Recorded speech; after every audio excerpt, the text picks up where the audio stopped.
Whoop. Whoop.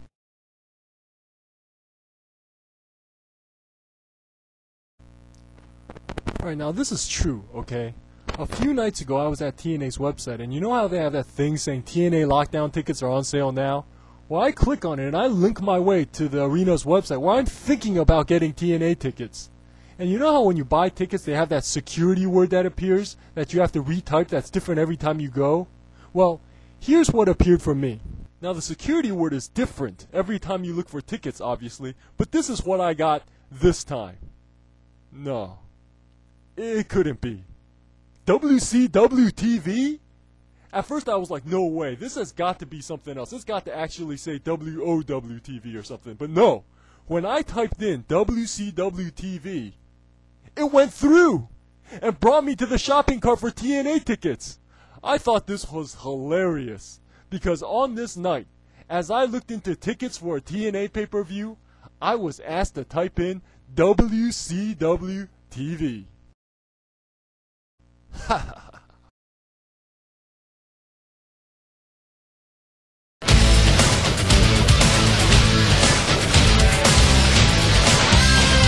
Pop quiz WrestleMania trivia. What's this from? El Davy Boy!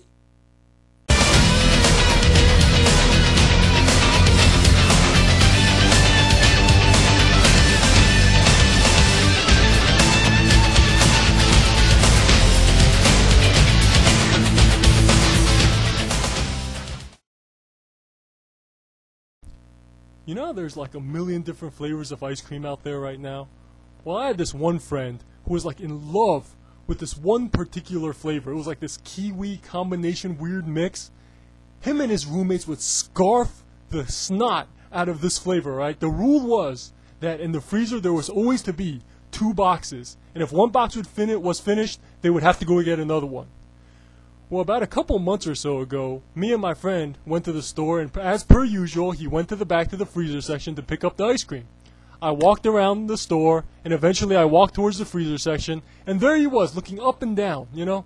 He couldn't find the ice cream, you know. He was like, where is it? You know, and he's like, wow, man, this flavor is like really gaining in popularity. They're like sold out. So then we go to the second place. Still, they didn't have it. So we went and asked that little loser who was there, and he's like, I don't think they sell that one anymore. And my friend, like, he couldn't believe it, you know, like, he got mad at first. He's like, BS, you know? This is like the best flavor ever. Why in the world would they stop making this? It took him about a month to finally accept that this product was discontinued due to low demand, right? Because in his universe, you know, in his little bubble, this was like the greatest and most likable flavor out there.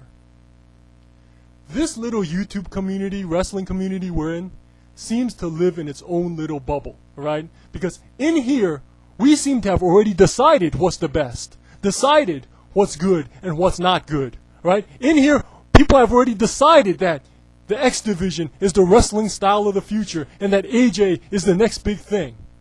But the thing about that is that what if what's being said inside this bubble is not the same as what's happening outside the bubble? What if there are people out there that really don't like the X Division? What if, as I travel around to all these live TNA events, people still pop like crazy for Nash, Steiner, and Sting? What if TNA finally broke 1.3 ratings and got their then largest audience ever with Sting and Angle in the main event? What if the opinions in here are misaligned with the opinions out there, right?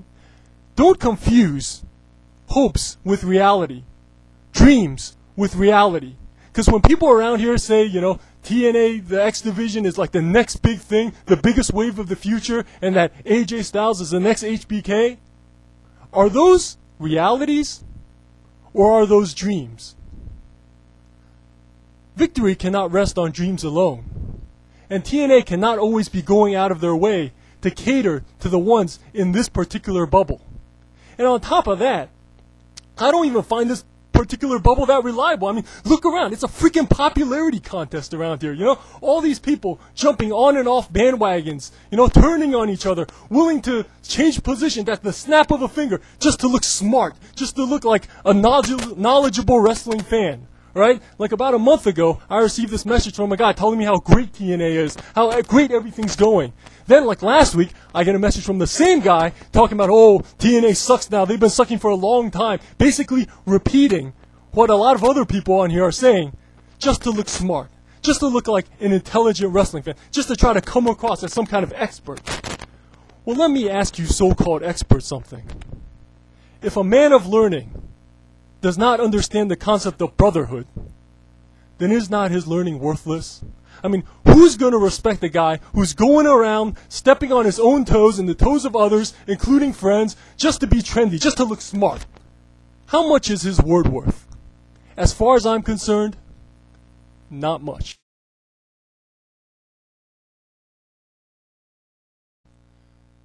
Now this goes back to the late 90s, but remember that game Duke Nukem? Well, yeah, I was the beast at that game. I used to beat the snot out of this one guy over and over again. Almost every single game, I'd beat him about 50 to 10. I remember it was about 50 to 10 just about every single game. No matter what strategy he tried, I would stomp his face. Well, this one day, one of his friends gave me an adult video to pass along to him. And I refused to give it to him. I held it back from him. And I remember he was getting so mad, and we were on the phone, and I finally told him, all right, I'll give you this tape if you beat me in Duke Nukem. He beat the crap out of me in that game. I remember I couldn't believe it. I could barely see him. He was like diving backwards, jumping around corners. He whipped my freaking ass in that game.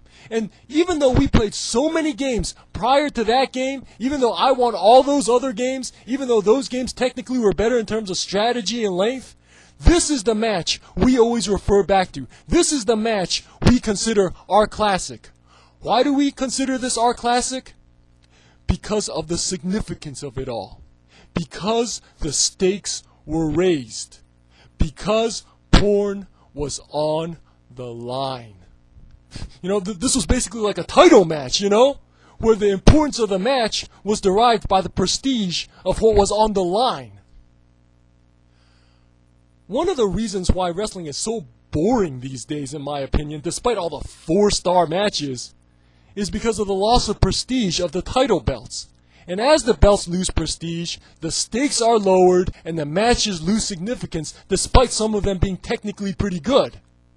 Remember when the belts meant everything? You know, I think so many of us can replay that scene of Hogan missing the leg drop and Warrior going for the pin over and over again because of the epicness of it all. Because at the time it was like, oh man, what's going to happen now? It felt like a new era. It felt like the whole company shifted because of this new world champion. These days, the belts don't mean anything. You know, like, does it really matter this week whether Triple H or JBL is champion? No, it feels exactly the same. It doesn't feel any different. The belts these days are like Coco Beware's bird. They're props. You know, and on top of that, there are so many of them that it dilutes the value further.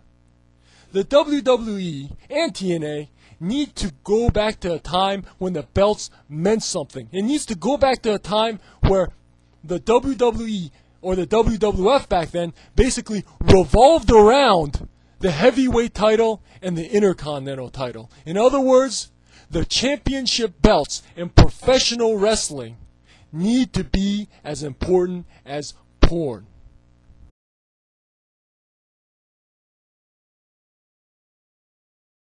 Trivia answer, WrestleMania 7. Remember when the Warlord faced the Bulldog and the Warrior's like, no one can break my full Nelson. And remember Slick was his manager, the Doctor of Style. And remember he came out, he's like, Davey boy.